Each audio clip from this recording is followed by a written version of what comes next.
Good evening. We'll start our media availability with the winning crew chief, Chad Knaus. His seventh championship in the NASCAR Sprint Cup Series. Chad, different result, similar result than you've had in the past, but quite a unique race. Can you break it down for us a little bit from your perspective? Holy smokes! I don't know if I can even begin. It was obviously a challenge from the onset, but you know, it's definitely not the race that we had anticipated having. We thought that we had a little bit more speed in our car yesterday. We didn't qualify well on Friday, so you know, we didn't have the best track position throughout the course of the race. So we didn't really show the strength of our car until I think the very end. But to be able to get up there, get clean air at the end of the race, Jimmy was actually able to do a fantastic job. So haven't had a chance to talk to him right now if it was just him or if he thought the car was pretty good in clean air. So we'll have to find out what that is about. But you know, we ran well, but we just couldn't broach into that top five the way we needed to throughout the course of the day. And the guys worked hard, and it was awesome. It's an honor and a privilege to be able to be here today doing this. Unique feature of the elimination format and how that impacted this race. It's definitely different. You know, it's in years past as we've been here battling for this, because this was our first time in this format, you kind of had your bogey and you knew or had a feeling about what it was that you needed to do throughout the course of the race, and then you could almost strategize or kind of conduct your race around that. With what's going on now in this format, man, it is a challenge. And we came in here with a mindset of really kind of what we do every single week of going out there to try to put ourselves in position to win the race and capitalize on situations when they arise. And man, the opportunity arose and we capitalized. So it was really the same way we approach every single week for 39 events throughout the course of the year. And it ended up paying off for us, because we could have very easily thrown in the towel and said, look, we're out of this thing. But this 48 team is very, very tenacious. And I think Jimmy and the guys proved that again tonight. All right, we'll take a question over here from Jordan, and then we'll go back over to Tom Jensen, and then down to Bob. Actually, Jordan, behind you. Yes, sir. I asked you this the other day, what your legacy. We hear a lot about his legacy. 7 titles, you know, everything. You've got 7 as well. He said that you really don't look at it, you don't think about it. Maybe after a couple drinks. Yeah, that might sink in at that point for sure. You're one short now. All-time marker, tiny all-time marker. Yeah. Is this something you think about on your own? It's really not. And again, I don't mean to be weird or disrespectful or anything like that, but I haven't approached it throughout the course of our career. I really just think about the next event. Now, the next event could be qualifying, the next event could be practice, the next event could be the race, it could be whatever it may be. And I feel like for me, that's the safest environment for me to operate, knowing that there's always that next goal that needs to be achieved, that next goal that needs to be accomplished, and keeping our guys in that mindset. Not that I don't want them to enjoy and bask in the opportunity to go out there and battle for championships, or myself, I do enjoy it. That's why we do it. But looking at the numbers right now isn't really what I'm about. All right, we'll go to Tom over here, then to Bob, and then over to Lewis. Hi, Chad. Congratulations on Thank you. your victory in the championship. You were up against a lot of great racers tonight. 2 guys who'd won in the round, defending champion in the series.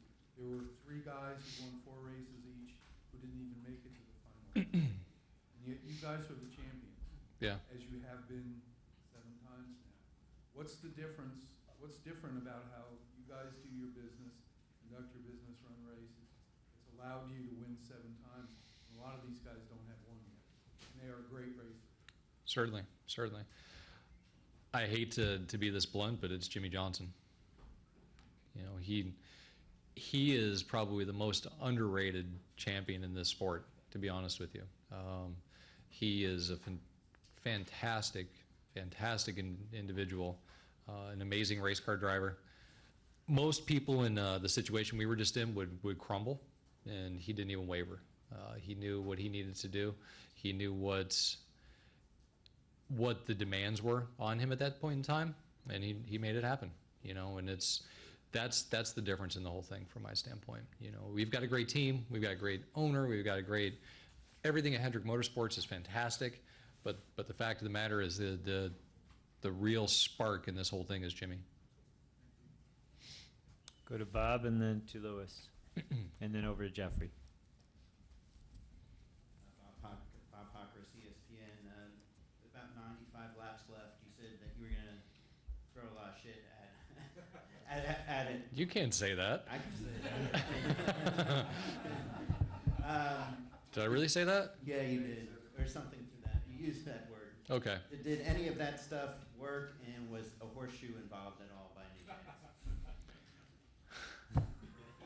I mean, clearly it damn worked. I mean, I don't know, man. I mean, you come up with some good ones, brother. Yeah, I think we made the car better for sure. We were able to keep pace with those guys a little bit better. Jimmy was definitely able to run the bottom of the racetrack better. We just, in traffic, we just couldn't get from that 5th to 8th, you know, in that area. Like, it's just kind of like a black hole. It's very difficult to progress through that area. And we just couldn't get through there. So we needed to make some significant adjustments. We pulled some Packer from the front that helped the body attitude. He was able to get some good restarts, which put us in that position. So, you know, yeah. Was there some luck involved or bad luck? Or I don't even know. I don't know what the conversations were about Joey and Carl and all of that stuff. So however, all that, did that open up the door for us? Absolutely. But the fact of the matter is, you know, we lined up out there and Jimmy drove that thing past those guys and won the race. All right, Lewis, Jeffrey, and then Holly Kane. Over here. Chad, much like tonight, earlier this year, the 48 team seemed to hit some headwinds.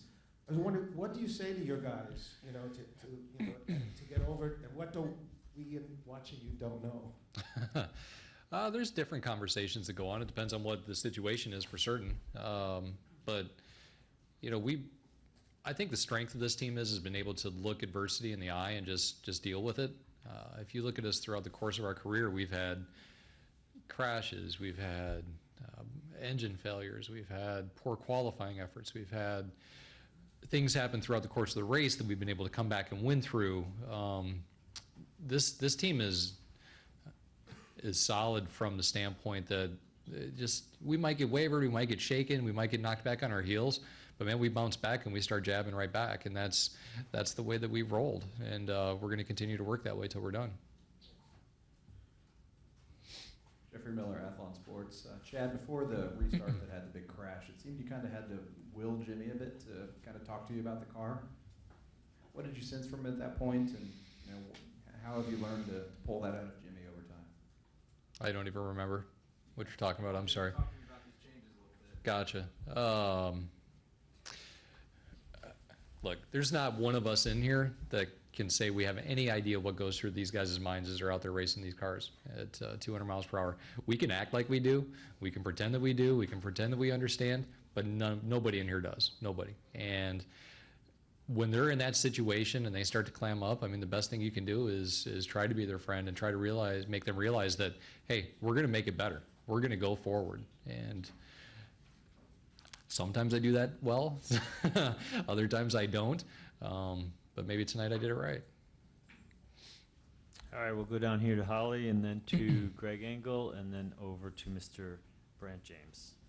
Holly Kane, NASCAR.com, and you kind of alluded to this a little bit, but you guys really had a lot of adversity to overcome this weekend between kind of the crazy way qualifying was, Sure. with the time there, and all the things that happened before the race, and then him really not leading until the very end of this race. Could you just speak to how you're able to do that? What is it that makes you guys able to overcome that? I think it's a great question, and honestly, we probably are better at it now than what we once were, and I think a lot of it comes from security and comfort. I know that he believes in me. He knows that I believe in him. We know that we're not in fear of our jobs. We know that we've been able to win championships and win races. We've made a mark. We've made our mark. And what what happens from this point is, is the toppings on the ice cream, right? So there's a lot of comfort in that, and there's a lot of guys out there right now, they don't have that comfort. They, if they'd won the championship, yeah, they've been heroes. They didn't win the championship, okay, well, maybe not so much now. Guys that win races, guys that don't win races, guys' jobs on the line, not on the line, so there's a lot of things that go through that as you go through sports, in any sport. So I think that's the one thing that helps us the most, is the fact that we know that we're committed to one another, we're committed to this team, we're committed to this organization, and we're going to trudge through no matter what the situation is. Go down to Greg, and then over to Bryant. Hey, Chad, Greg Engel, Cupsy.com. Congratulations. Thanks. Hey, you guys overcame a lot of adversity today, and it started actually before the race. And I understand if you don't want to get into technical details, but what did NASCAR take umbrage with prior to the race? How did you fix it?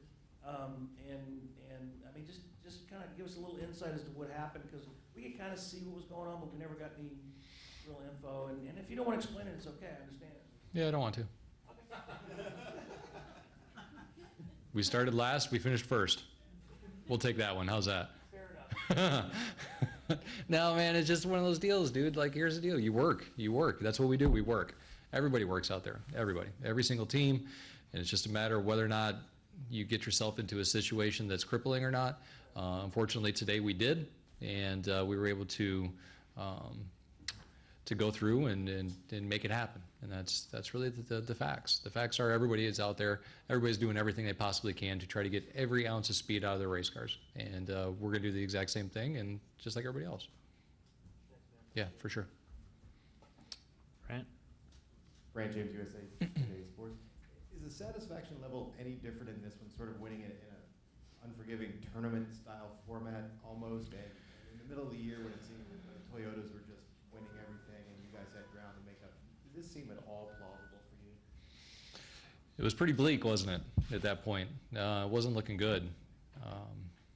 I still don't think that we necessarily have the speed that we need week in and week out. We've got to get our cars better for sure. It was evident tonight, right? I don't know that the 24 didn't run that great, the 5 didn't run great, the 88. So we've got some work to do to continue to be able to compete with those guys. The one thing that we have in our corner is we have Jimmy Johnson. And, he is the one that makes things happen when we don't necessarily have the race cars. When we do have the race cars that we need, he does phenomenal things. This format is unique. It's different. It did give us an opportunity to breathe and rest and relax a little bit after Charlotte, after Martinsville, which was honestly nice. It really was. Not that we took any of those other races lightly in the least little bit. We didn't, for sure. We put ourselves in position to win a lot of those races, which was great.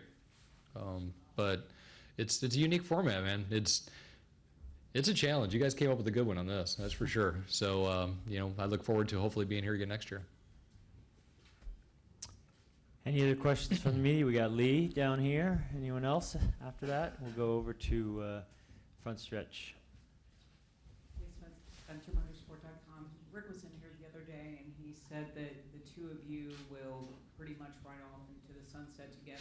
When he's done driving, you'll pretty much be done. It's really cute. Being a crew chief. No, but I'm just saying, would you have it any other way? I mean, given what the two of you have accomplished, the two of you are like brothers. Yeah. Would you have that any other way? Gosh, that's gonna be hard on me, man. Damn. Probably the way it's gonna roll out for sure. It really is. I love him like a brother. He's a fantastic individual. Jimmy has taught me more about life than life itself has taught me. And he's taught me about family. He's taught me about relationships. He's taught me about being a champion.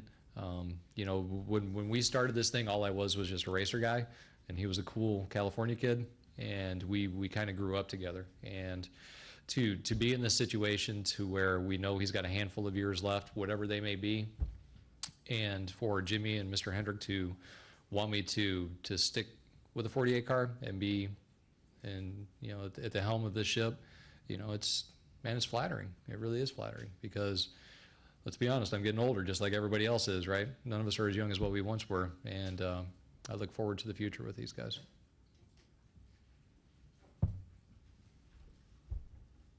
It's a very fun stretch. It was a very exciting championship celebration out there.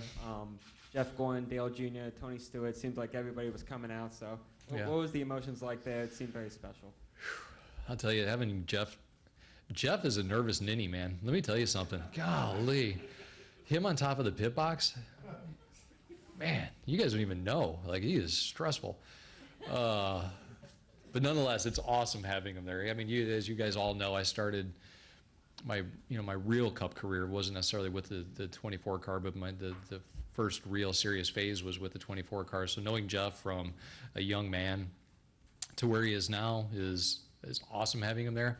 Dale Jr., I've known him for a long time as well. You know, man, just having him come up and showing that respect to Jimmy and the team and myself, I don't think you guys realize how much that matters to a guy like Jimmy. You know, to have him there and just, you know, kind of like, you know, hey man, that's cool. That emotion was really, really spectacular. And Tony on his last race, hopping up there, you know, he's a good dude. And Tony, he's fantastic. He understands his role in the industry. He understands the role that he played. He was, you know, the typical bad guy per se, which was great. He accepted that role. He loved that role. And, you know, Tony was one of our biggest adversaries, you know, one of our biggest competitors. You know, he was a nemesis, an enemy, you know, throughout a lot of our careers, but he was also the same guy that when things were down with Jimmy and I, he would call me on the phone and say, hey man, don't give up on this thing. You guys got it. So it meant a lot having them up there. Jimmy Johnson, 2013 champion versus Jimmy Johnson, 2016 champion. He is definitely a lot more mature. He's always been great. He's always been California cool. But he is in a spot right now to where he is so comfortable and willing to go out there and make things happen that most should be pretty scared, honestly. He's too comfortable in his shoes, man. He's pretty spectacular. All right, we're joined now by the owner champion, Rick Hendrick from Hendrick Motorsports. Congratulations, champ. We got a question over here to the right from Jordan Bianchi. Then we'll go to Al Pierce.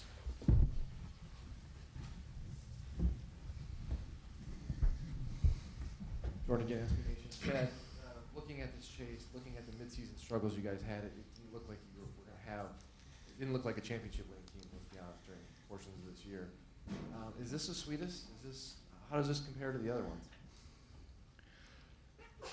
Bless you. It's definitely the sweetest today. Yeah, of course. I mean, how is it not the sweetest, right? I mean, the first was awesome. You know,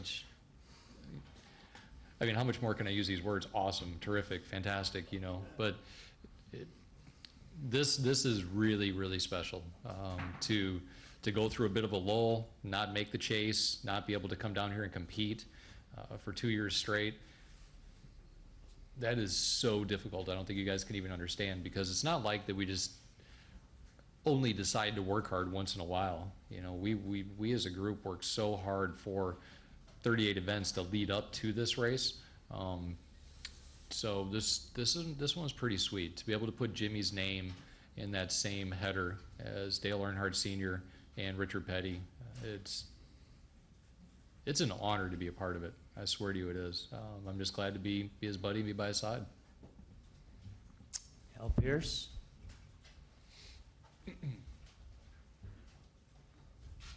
Yeah, Chad, Al Pierce from Auto Week.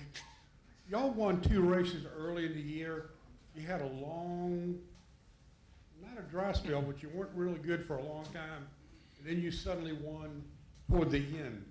Was there a moment in that great drought where y'all sat down and said, we need to do this, this, and this to get back on track? The thing is that as you're going through those moments in time, you don't know what this, and this are.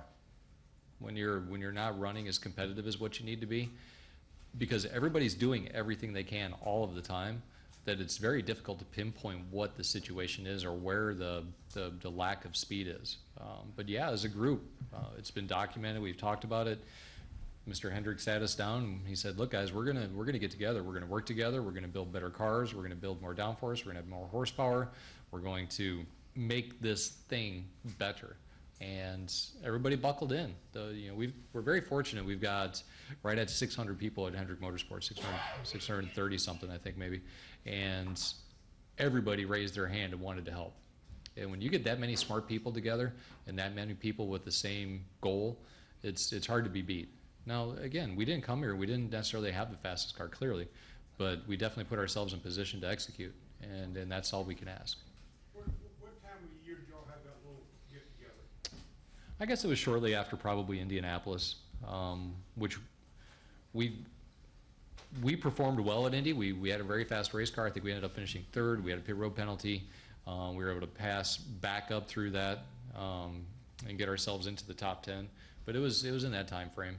We were working really, really hard, and words from this man right here, boy, he can motivate just about anybody. I can say the same thing to somebody, and it just doesn't have the same effect as if he says it. I don't understand that, but he does a good job. Yep. All right, any final questions for Chad or any questions for Mr. Hendrick? Lewis, you got a question for Mr. Hendrick? Go ahead. Rick, you've had many highs and lows in your life. Where do you place today, and do you steel yourself from thinking? You always credit your team, which is correct. Do you steel yourself away from thinking about an 8th title for Jimmy? When you think about what it would mean to see Jimmy get 8, and especially when you do it under several different formats, and I think that we've all talked, and you guys have asked me about, do I think he gets the credit he deserves? And I think the 5 in a row was pretty phenomenal, and I think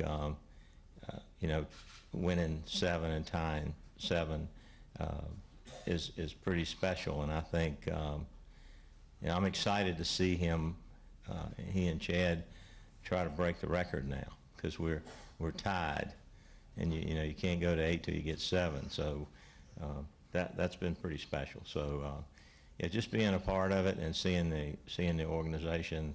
We were talking earlier, it just seems like yesterday we didn't think we'd even make it through the first year, and now we won 12 of these things, and and they're hard to do. And I mean, tonight my wife's back there in the back, and with 10 laps to go, I said, we're not gonna, it's not gonna do anything. She said, you're gonna win the race, and I said, well, that's pretty funny, yeah.